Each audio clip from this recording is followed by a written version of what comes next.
papa Abiso Ngefa, tu es banité dans mon internet. Bon, il prétend être serviteur de Dieu, je dis bien il prétend. Pour n'habiter Eloni à ça attend bajouer c'est baloukaye pour na aloba banalise ou à ça kana n'habiter. Moi je crois que ceux qui m'ont invité hier étant un soi-disant prophète, il faut témoigner le Seigneur Jésus dans l'écriture. Il faut critiquer si je ne me trompe pas. À ça de banalise oyo à maîtriser même té na c'est pas qui l'évangile est longa à répondre qui est comme il fallait. Oda tumususu ako prétendre causal azu comme moi amibambi et puis a comme star il y a réseaux sociaux oui réseaux sociaux o eza makambebele nenge nyonso bamusu baza jeter na prison o bani ke nzambe atike loko za prison o lo babongo. Moi je me demande o lo babongo. Peu importe liwa mutu o akosala, peu importe liwa nenge ekoki oyela nzambe à permettre. So nzambe a permettre quitter alanga za vie parce que ndeko o abimé na kata accident na aza en vie. Okay. Ah oui. Le Seigneur a permis que son soit serviteur naïe parce que sa mission est terminée sur la terre. Mission aussi la terre sur la terre, mais si le salut est accompli, le serviteur, le Dieu Tout-Puissant peut prendre son serviteur parce qu'il est le Dieu des esprits de prophètes. Voilà, il maîtrise tout.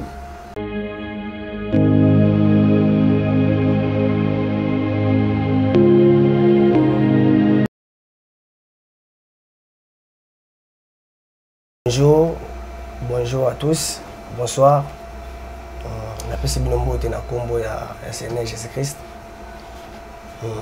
Toyawa pour analyser par rapport à l'Iwa, il y a papa Nabiso Kouchou, Oyo Aocho Otika Biso.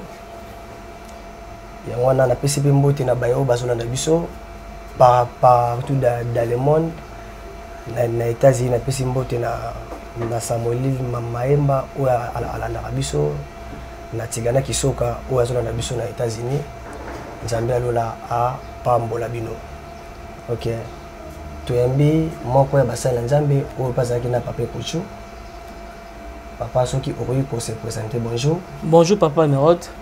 Oui, pour na Nzambe nyonso to saluer bino na kombo ya Jésus-Christ. Amen. Ba o ba ebingai déjà c'est bon. Donc nazali frère Samuel. Donc évangéliste c'est Samuel, Oyabino, petit frère, grand frère, frère, donc je suis là. Ok, merci beaucoup. Par rapport à Samuel, oui. Par rapport à Liwa, il y a papa Nabiso et Kouchou, mais à Koufi à Autotika Biso. Namoni écoute ici mini scandale sur internet. Oui. Bazolo balobe belé par rapport à Liwa et Moussa Nzambe.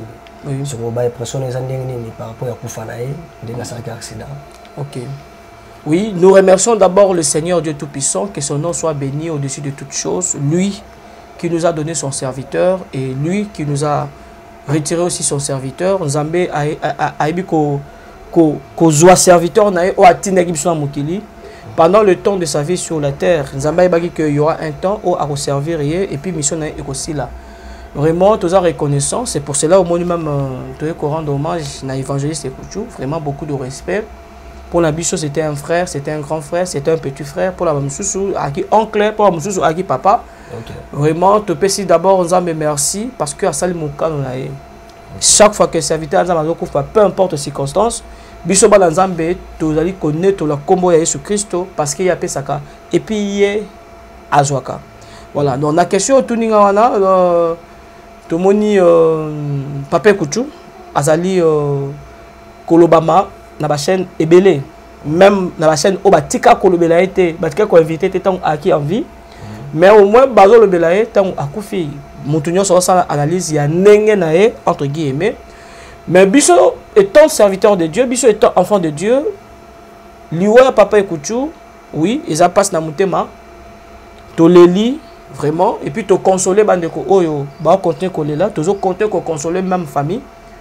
Pour la biso balanzambe tozong sa gloire et pas Nzambe, peu importe les circonstances, on est à un accident. Biso to dit que Nzambe a lingé za la bongo, ils allaient volonté naé pour que a récupérer serviteur naé. Au moni, Nzambe peut permettre que akufa la poison. Nzambe peut permettre que akufa peut habilité. Mais Nzambe a poni circonstances wana pour musal naé à rejoindre dans le delà. Donc biso et pas biso tozo comme sans amena ba moi tozo netelaye pour na bolamu na ye pour na serviteur ou asi kozona kata mukili. OK, merci beaucoup papa.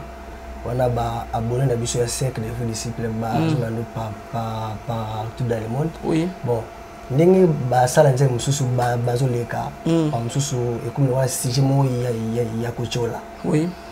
Ndenge asala ga accident, est-ce que musela nzambe akokufa na âge au papa ekucha kufi? Ozi sala ba mususu bazo mimire akufi très jeune. Moussa Nzambe akokufa na âge wana te par rapport na yo évangéliste Samuel au moins ndenge. Merci beaucoup frère Merod. Nakoki ko assurer ba Nzambe nyonso o ba ki ekuchu na ba o ba été peut-être bazoka histoire que vas-y ekuchu aki parmi ba sala Nzambe na mboka oyo qui craignent le Seigneur. Biso otozui chance ya komona ya kokutana na nzela kaka média. Donc ba o ba binga ba que pour la première fois na évangéliste Ekuchu TV. Donc c'est la première fois même dans les cas la média parce que na bande ko ya média. Donc avant on a répondu de lokwana na ina sa batu cœur nga tangu nzambe atina mutema langa na sala témoignage na nga du manière publique. Batu mususu na benga ba chaîne na bando boyo ko yembangati. Ba mususu na tina ba message na combien ba mususu batika ko inviter ngata. Mais jour na benga papa Ekuchu wana eza moko biloko o na témoigner pour na ye. Dans la benga papa Ekuchu na tindé ka message na tongo à répondre na tindé message na butu na tongo à répondre ngai. To solo là c'est comme si papa Merod to yebana déjà. Obi le quoi to za déjà balanzambe parce que jour to solo le quoi to yebana kala. Au monde. Donc et puis to pesi jour to kutana tant to kutani ayamanga le quoi déjà to yebani ce qu'on a voyagé qui na zongi. Première fois to kutana na évangile Ekuchu et pas langa ezaki elekelanga donc ayaminga lokola déjà donc aminga homme de Dieu comment alors c'est comme si déjà toye banito o comprendre ngana bi évangile Ekuchu na travers ba média quand de tolandaka ba chaîne oyo donc nde na yebaki mais après tant na moni que azapa na chaîne na s'abonner après na moni on a de témoignage depuis longtemps. Mais donc, tant qu'on a que na ça la témoignage public pour na libérer ba o ba qui enfermé na maboko diable na ma religion o na outi. Nde ça là que na benga papa Ekuchu. Mais avant ba frère mususu na komela bango ti lelo batika ko répondre ngate na ko laksao ba message wana. Au mona ngai et pas ngai vraiment évangile Ekuchu a impressionnant na kay na ye na bloko nyonso. Et puis, tu as une émission, sur ta chaîne, au moins, on a plus de 40 épisodes. Autre ça, n'a pas écouté sur mon témoignage, ma vie passée avant de connaître le Seigneur Jésus-Christ. Voilà, maintenant, pour répondre au bazo le Boana, ceux qui payaient à l'objet et le comment contre Papa Ekuchu, n'en répondre été. Normalement, normal parce que ça mon pagano. Ceux qui m'ont dit, oh, ça n'a qu'à foi Jésus à l'objet, ma belle Papa Ekuchu, normalement, normal. Mais, ne tout le monde va vidéo.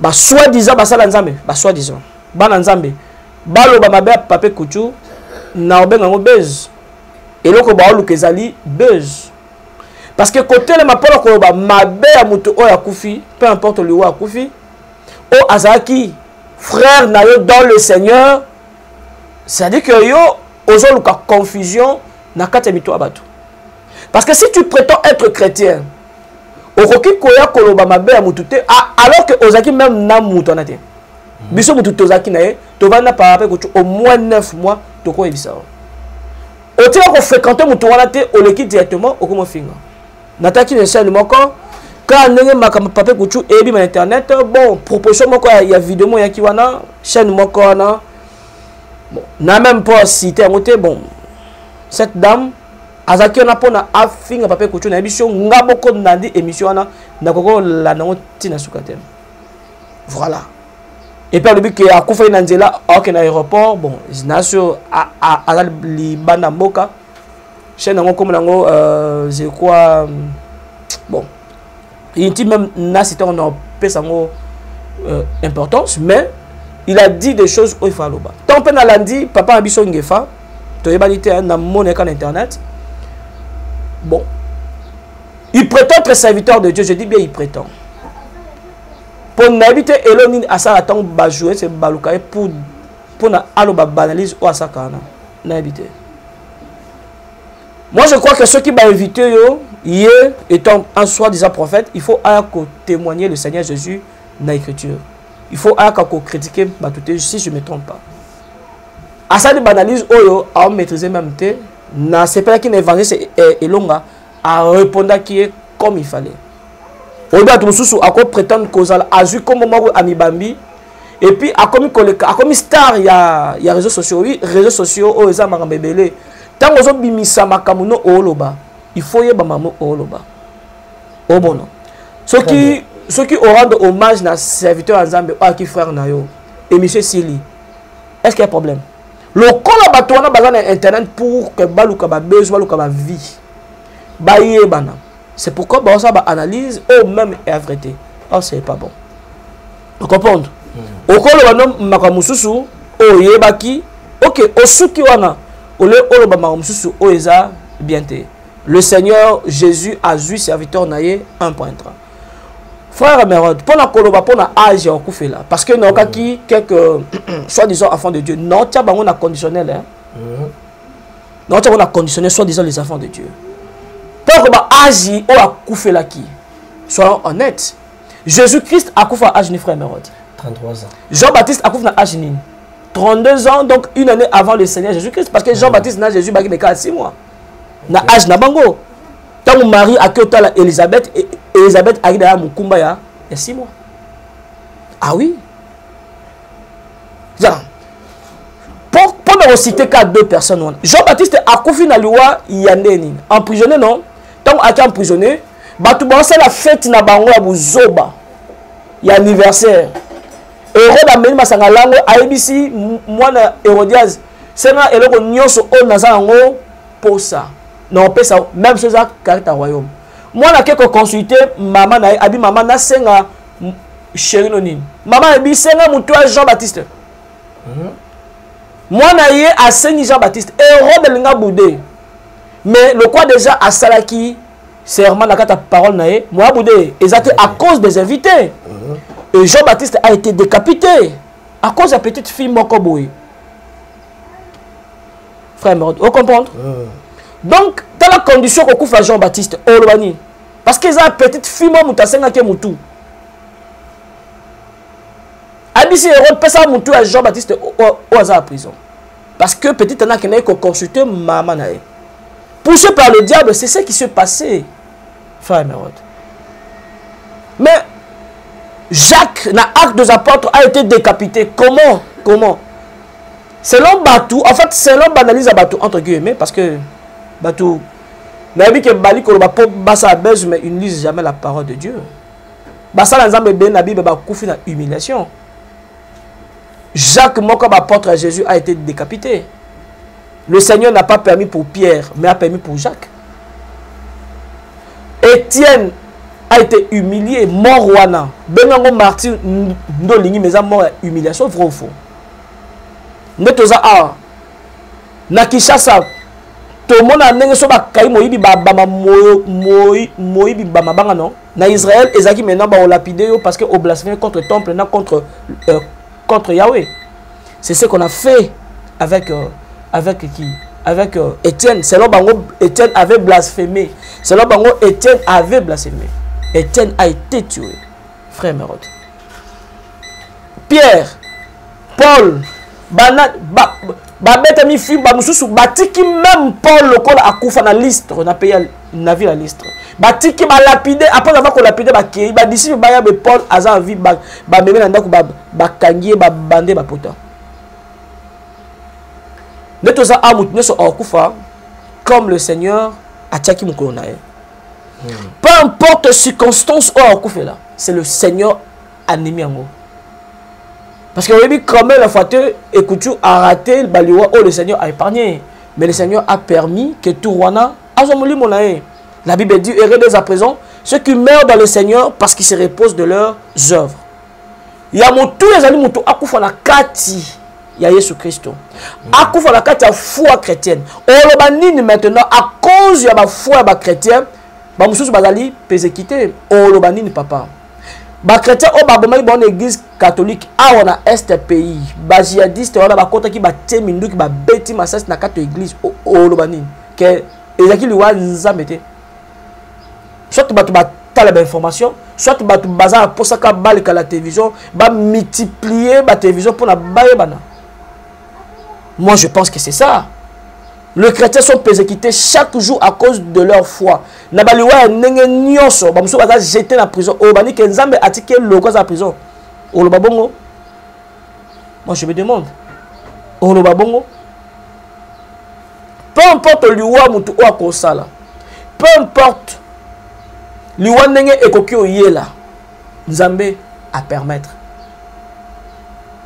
So nzambe a permettre quitter alanga za vie parce que ndeko o abimé na kata accident na aza en vie. Okay. Ah oui.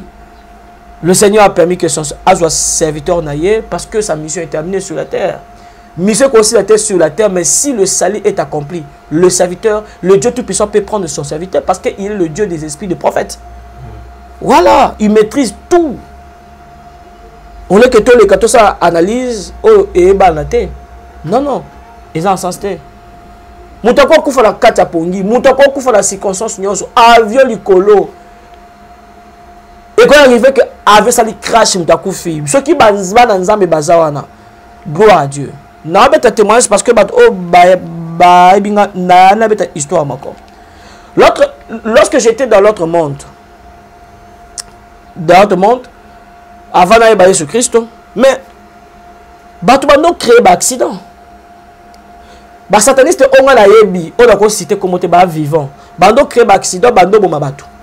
Mais et bande ko arrivé pe que na kata accident na 2 ou 3 chrétiens nés de nouveau bakufi.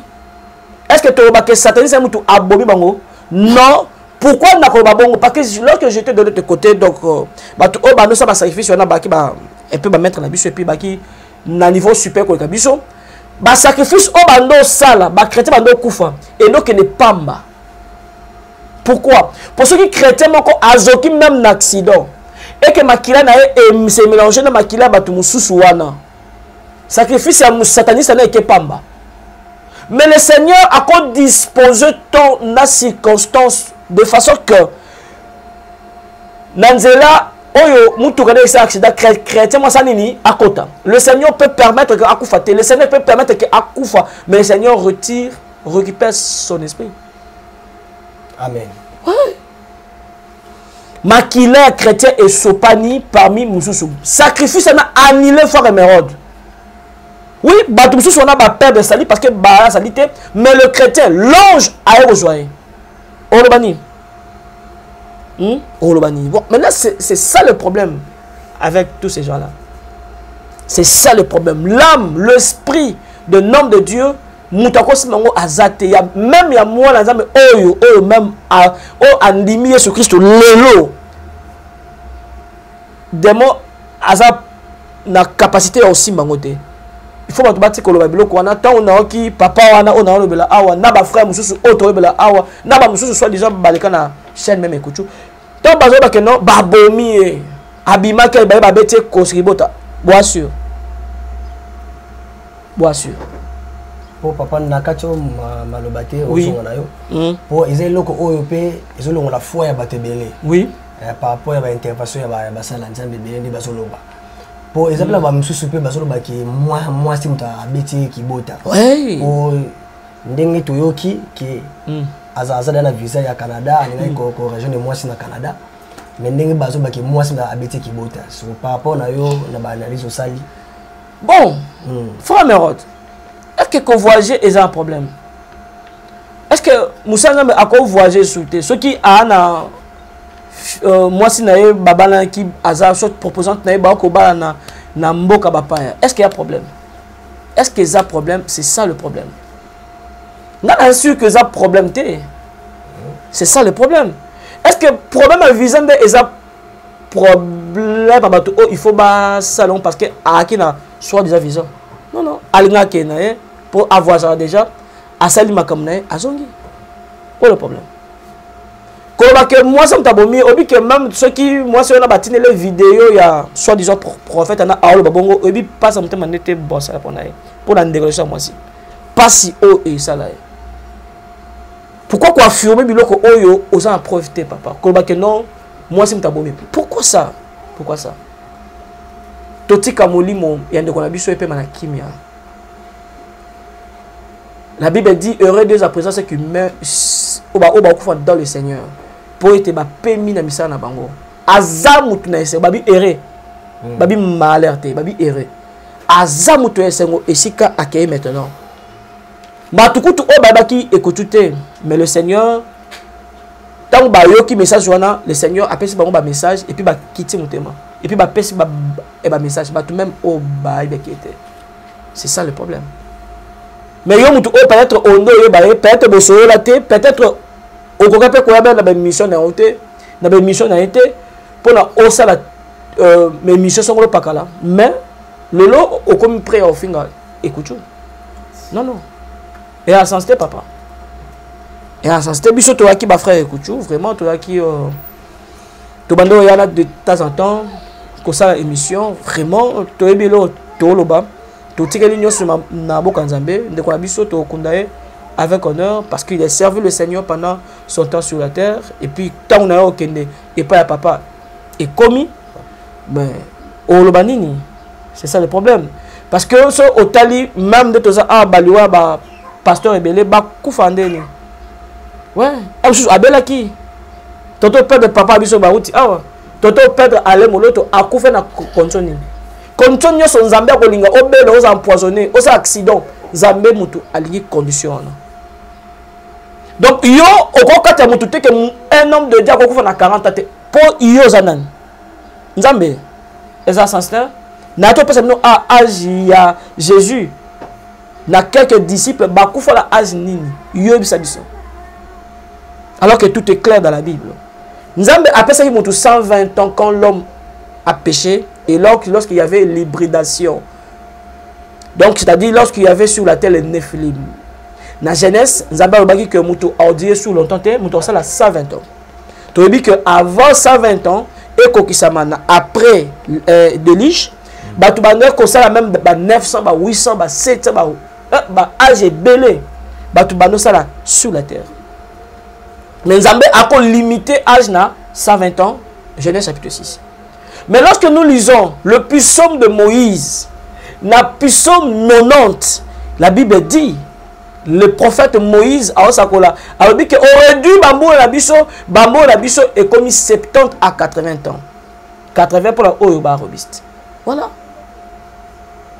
Et pourquoi pas il a pris, il a récupéré son fils Jésus à 33 ans. Il a récupéré Jean-Baptiste, le prophète annoncé dans les Écritures, dans Ésaïe chapitre 40. Dans livre Malachi. A récupéré à 32 ans. Au Romanini. Que c'est Satan ou le démon de Baboma qui Jésus. Que c'est Satan et le démon qui ont tué Jean-Baptiste. Tu as dit que Nassima Nyoso, Liboko Noir et Zalaka. C'est écrit dans la parole de Dieu. Quand Jésus-Christ est qu'est-ce qu'il a dit? Le Seigneur a dit ceci. Le Seigneur a dit chaque jour dans le temple, dans la synagogue, dans la bandela, maintenant, ils ont nabino et puis la puissance de ténèbres. Amen. On voit très bien. Mais la mort du Seigneur Jésus-Christ, c'était pas sa défaite. La mort du Seigneur Jésus-Christ, c'était sa victoire. C'est ce que les gens oublient. La mort, il y a un chrétien. Et sa victoire. Amen. Il a fallu le Seigneur Jésus-Christ. À le canon, n'a pas ça joie. Parce qu'avant même le Seigneur priait. Le Seigneur a dit à son Père, si cela est ta volonté, le roi coupe à le Père a envoyé un ange pour fortifier son fils sur la terre. Le fils a accepté de boire cette coupe. Et le Seigneur Jésus-Christ a dit que et puis la puissance du mal, parce que derrière ces gens-là, physiquement, il y avait de puissance du mal. Est-ce que les gens lisent la Bible? Le diable croyait que Balongi Jésus, alors que c'était faux. La Bible dit, dans 1 Corinthiens chapitre 15, la mort a été engloutie par la victoire. La victoire du Seigneur Jésus-Christ. Le Seigneur est le vainqueur.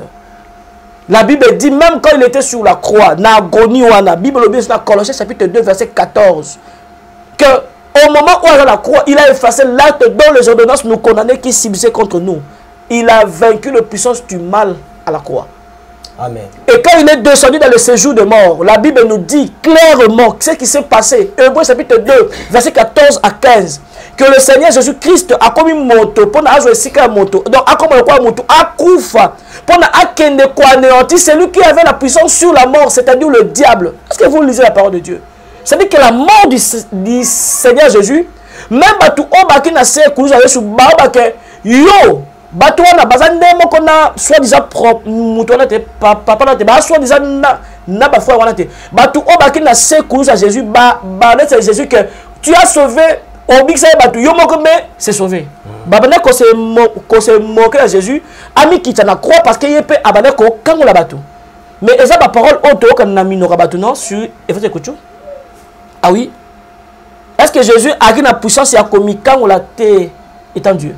A nango. Mais il a accepté la volonté de son Père. Il est mort. Et sa mort, Hébreux chapitre 2, confirme que c'était la victoire. C'est grâce même dans Makila et Jésus-Christ à Sopaki que nous sommes sanctifiés. Bible aussi bisoboué. Pour aussi ça. Que coufa, il y a des chrétiens. Ils ont gagné. Apporte pas le bien. Ils ont bénéfice. Il y a un malheur. Mais heureux dès à présent dans le Seigneur. Est-ce que tu battant la Bible? Parce que vie à chrétien, et ça reste sur mon côté, vie à chrétien comme un Zambé. Mais là, c'est Christ qui vit en nous. C'est ça. C'est pourquoi, quand quitter mon kilo, oh, Paul a le pitre, je préfère quitter la chair ici pour aller vers le Seigneur. Amen. Sans un vrai serviteur en Zambie. Donc, tout le monde rassemblant pour la volonté du Seigneur sur ses enfants. Ne me dis pas que le balanzambe va couper à 20 ans, à 10 ans, à 30 ans. Ne me dis pas ça. Ne me dis pas ça. Parce que papa, le moloto a causé 70 ans, mais le Seigneur l'a récupéré. Il a servi le Seigneur comme il faut. Basadine c'est bail sabino batika komone na monde des ténèbres té basé belé ba 70 ans mais o ba kita mokilo avant même 60 ans ou 70 ans avant 80 ans avant 120 on zamé akataki na jeunesse. Où est le problème frère Merod? Il y a un truc ko fortifier ba na Zambie. Biso eloko mutuya otoko sabino ezali une vie de repentance vers ton Seigneur. Une vie de sanctification. Parce qu'il est écrit dans Thessaloniciens, ce que Dieu veut de nous, c'est notre sanctification. Parce que la Bible dit ça, la sanctification. Personne ne verra le Seigneur. Sanctifiez-vous, purifiez-vous. Parce que votre Seigneur est pire. Parce que votre Seigneur est saint. Ce que moi je peux demander aux chrétiens, c'est ça. Tous les papés couchent le corps chrétien. Mais biso, totika na ba vie na biso, pour na to se sanctifier, pour na to tambola la vie à Jésus-Christ, parce que vu autozalango maintenant étant des chrétiens, ils allaient vie empreinte, ils allaient vie au Jésus apprécie pour na to manifester amour, pour na to manifester manifester miséricorde, to manifester pardon, et la vie empreinte. C'est pourquoi il faut to tambola na obanga nzambe, parce que toyebi mokolo nzambe a ozwa bisote. L'apôtre Pierre n'épître nae Azol ba très bien que tout ça va pèlerin sur la terre. Pèlerin, est-ce que Aïbijou a l'ongwa et si kasongo pakala a évité. C'est-à-dire que le Seigneur a cause que le au voyager non ça nini. Non ça nini. Or ceux qui n'a l'engla qui kokenanga paradis en obéissant à la parole de Dieu et en mettant en pratique la parole de Dieu, je suis assuré. Et le côté Akwaretenga, de mon côté ni Satan qui a été vaincu Akwaretenga pour que n'a accédé na roi na lieu de repos pour attendre bilo konyoso o ekoya ya kitoko makasi. Évangéliste. Voilà. OK. To zo kida na suka. Oui papa. Na suka. Bon. Na zo lancer des messages na ba nyoso ba zo na biso. Oui. Et c'est une fois na biso mingi ezala basé mingi na écriture. Amen. Pour sauter na mukanda Timothée ma commission ba ke combat les beaux combats de la foi. Amen. Les diable peut atteler mi pona ko sa foi ya bana nzambe belo bazola na biso. Oui. Mais Jésus-Christ a dit dans Jean 14:15 si vous m'aimez gardez mes commandements. OK. Dans Jean 8:32 elle dit si vous demeurez dans ma parole vous êtes vraiment mes disciples. bana nzambe nyonso bozo za la troublé to uti kolanda évangéliste Samuel ndenge ameki ko éclaircir biso. Oui. So papa na ngana tika na deke so pona tuna. Oui. Question na mususu ezali ki batu nyonso o bazolo ba mabe ya papa Kuchu. Oui. Oyo baza ko seka liwe muninga na ba musala nzambe. Oui. So baza animé na quel esprit? Baza différent te na ba scribe na ba pharisien o batema ki na se kuluzo Yesu bazo chola Yesu. Baza animé na esprit o la ki na kata ba pharisien na ba scribe. Amen. Voilà. Pour nous avons ndenge baza ko chola. Oui. Ko seka. Voilà la réponse dans les claire. Na à Jésus, il y avait des gens. Na ba prêtre na bango. Avec quoi ça Jésus, tu as sauvé d'autres personnes sauf toi-même. Baza animé dans le même esprit parce que leur père est le diable. 1.3. D'ailleurs, liwa mutu ata mutu aza mupagano. Eza ebiso critique moté. On comprend. Même mutu ala to ebi que aza mupagano. Biso to ba chrétien non. Mais non critique liwa mutu na ten. Na ko la analyse pour na ko sa batu, tala nzela malamu fele okende ya nzambe. Pour être tant to kufaka ba o bazali ya nzambe bake na repos ba o basala ki nzambe te ils sont condamnés donc il y a aucun séjour de mort séjour de ténèbres biso toke na séjour de lumière selon ce qui est écrit na Job. Voilà c'est ça baza animé par cet esprit natolo ba awa 1.1 et leur père sur le diable. OK oui. Merci beaucoup papa. Na yako bana bana nzambe nyonso bo sa boye na compte na chaîne na biso YouTube cercle des vrais disciples. To comme na biso na suka to sala ki opona ko rendre hommage na papa na biso Kuchu na ndenge bato belé babanaki ko loba mabe na tina liwa na ye. Mais to landi papa na biso Samuel ndenga meko éclaircir biso na profondeur que liwa eza mokano ya nzambe. Atala mokanda Ecclésiaste ma commettre ici que l'homme n'est pas maître de son souffle. Amen. C'est que nzambe va mettre temps et à circonstance. Amen. Nzambe a ko permettre de musa na ya kufa na montagne. Nzambe ko permettre de musa na ya kufa na chair azoteya. Amen. Nzambe ko permettre de musa na ya salar sida kufi. Amen. Eza nango normal.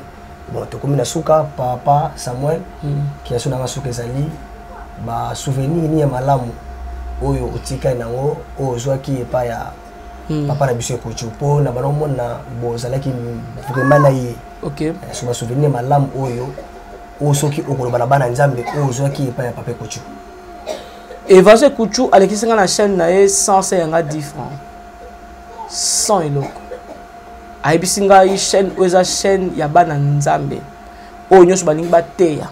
O nyoso balingi ba dévoiler misala ya satana. O nyoso balingi ba témoigner pour na ba mususu o baza ba secte ba sanini ba longwa. Asanga ni 10 francs. Frère oui oui. Tandis que jour monde nazana studio moko boye dans le chaîne on était pour na boya. Non, bima na studio na bali ba se ngambon ngasi bango nga sala évaluation fele. Nga sala nyonso fele. Ngasi bango bon. Oh ba mo ba inviter nga. Mais na soko lango natika lango oh tengas mo ngasi bango nga na sala nyonso fele. Ouais. Voilà donc bon, toujours comme ça quand nzambe. Pour hasard au-dessus de toute chose. Toujours netolaye parce que hasard au-dessus de toute chose, on dit même tout dans Ecclésiaste 8:8 autour le bango awa l'homme n'est pas maître de son souffle. Même bato o bazo ba mabe ngala na tuna bango est-ce que ba ibu ko kufa ba habiter. Parce que na ki mutu mo azolo ba ke bango ba pasteur tong ba yamba bato poni bato wana ba prophète na ba cette année poni ba révéler bango de l'autre côté. Mais nzambe a bomba destin mutu. La Bible dit Seigneur ba destin entre tes mains. C'est écrit dans la Psaume. Le quoi nzambe a bomba makamunyo sur le kapo na mutu. Parce que le Seigneur seul a ebi et le même est comme langai lobby. Et comme langa dans une semaine. Oui, Seigneur a encore révélé biloko belé. Surtout biloko oh Seigneur a révélé biso baliwa prématuré préparé dans le monde de ténèbres. Parce que le diable nous cherche chaque jour. Dans les naïbs ça même batu oh bazaba soi-disant ba chrétien. Ba olo mabe ya papa. Et ya basa na nzambe. Surtout à papa Kuchu au tolo précisément. Il faut naître le komoko. Psaume chapitre 59, il faut lire. La Bible nous dit, même dans Psaume 91, la Bible nous dit clairement que le diable nous cherche chaque jour. Il rôde comme l'on cherche qui va devant eux. Pierre assis ici Kolobabongo. La Bible nous atteste que le diable nous cherche. Est-ce que ce qui est écrit dans la parole de Dieu, Job chapitre 1er, Job chapitre 2, frère et mère, pour pas comprendre que le diable nous cherche. Zacharie chapitre 3, à partir du premier verset. Comment le diable nous réclame. Ah oui. Ah oui. Bah tu faut bailler que au corps ma belle à mon tour parce que je vois ma vie parce que je vois donc ma comme bien la chaîne là yote ma chaîne là batoana parce que nous on a condamné peu ba journaliste nyonso au bazar soi-disant chrétien. Nabi soi-disant, je dis bien. Bazon linga ba luka batoana o ba ba ma belle papa nous on a condamné bango parce que s'ils sont chrétiens. Moi je pense que unité on ça polémique sur si Johanna écoute tu étais en vie. Écoute, tu condamner le faux. Écoute, tu étais là. Bah, tu as besoin de bonté pour la baba, maman. Écoute, Dieu a. Ce qui a révélé le loco, c'est que le Seigneur veut que au fond de la eau éliminant. Nzambe akoloba toi akoloba te sur liwa mutu songo pakala. Seigneur akoloba em pour la bosa kimia. Exemple bobo na pour mutu moko aobela. Le Seigneur sinon que bobo na sous pour la boité beaucoup msangai parce que nous récupérer mon lima motona. C'est ça. Le Seigneur a cause de tout parce que Aza maître il y a souffle na biso ne et biso na Job. Le corps va souffle nyoso va être humain et ça a beaucoup naé. Le Seigneur a cause na souffle de vie et le ko nyoso lingi ndenge ma comme si biso il fait ce qu'il veut sur la terre même na likolo asala elo to lingi. Volonté Nzambe nano kango. Voilà. Merci beaucoup. Tokomi na suka vraiment il y a une mission na biso Nzambe alola azwa lokumu aza mettre temps pe la circonstance mais na lingi kaka o lancer message na famille ya Papa Kuchu pour mimi tout monde en Afrique les araso qui pas pasteur a kufi ou ezaki visionner ndenge ba tebele ba bengaka tout monde a même sous libota et comme ko wela ba biloko sur message nini oyo okopesa na famille pe na bana na o atiki na mwasi nini na bandeko na oyo baza choqué robongisa papa ya robongisa ndeko na bongo na famille pour la famille nyoso ekuchu to sengi mino makas d'abord parce que boto perdre moi na bino to sengi mino makas mais ce pe boza ba chrétien to pambola Nzambe pour na to sabino ke botika ba chrétien bole la net ba chrétien bo agir net ba chrétien omoni donc Papa Kuchu lelo azate mais musala Nzambe parce que asangisa ki batu au nom du Seigneur Jésus-Christ asangisa ki batu na kombo na été le quoi asangisa batu au nom du Seigneur Jésus-Christ alors église ko bonde là pona berger o lokolo ako décider azala wana ce qui ozalaka papa papi gloire à Dieu ce qui Seigneur a décidé mon tout selon sa volonté de Dieu et Salema. Parce que comment ça fait que Batubaki réunit autour à Papa Kuchu, non pour la coca à Papa Kuchu, mais pour écouter la parole du Seigneur Jésus-Christ. Parce que le Seigneur Jésus-Christ est le grand berger. Biso to sa la kaka rôle, biso pe to za ba brebis. To sa kaka rôle il y a berger et tant de envoyés. Omoni. Donc elo toko ba ngwana, elo toko ba na famille pe ngwana, ba sa la nyonso lokola ba Christo.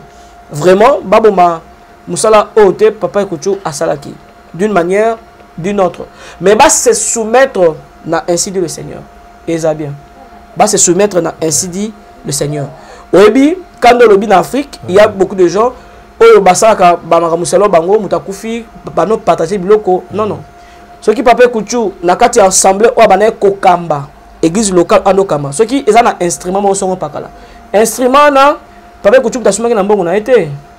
Tozaki wana emo Papa Kuchu awama bapel ya mutatindi eloko songo pakala ya mutatindi mbongo eloko songo pakala Papa Kuchu azumbo wana asombi ezaki biloko pona œuvre ya Seigneur et ki biloko pona évangélisation. Moi je crois que ce balandi logique on a sur la Bible donc c'est à dire que bon simba eloko mo te oza na kati bâtiment wana pona et servir ba mususu ba servir Nzambe jusqu'à ce que le Seigneur akwa biso to akwa na gloire na ye.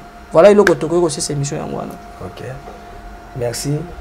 Na pesi merci na ba téléspectateurs nyonso o balandaki biso ki na suka Nzambe alola a pa mbola biso nyonso na ba bazaki na sima ya caméra na moni ma patience na moni frère Pierre na moni frère Nathan tika nzambe alola apambola bino na mosala kitoko oyo bozo sala vraiment tokomi na suka bien aimé oyo sengi to retenir na kati na biso makambo papa Samuel alobi nzambe za mettre temps pe circonstance fois na biso eningana te eza normal ndenge papa Kuchu akufi nzambe permettre ezala bongo mais na sengi peso na nzambe apesa libotani makasi na bana wa tiki makasi azali nzambe abatelaka ndenge na Psaume 127 elobi soki abateli te oyo akobatela akobatela na pamba nzambe wana protéger soki Jésus Christ azongi te na mikolo ezoya tokokutana mpona kopartager sango malamu merci na bana nzambe nyonso bye bye tomona na mikolo ezoya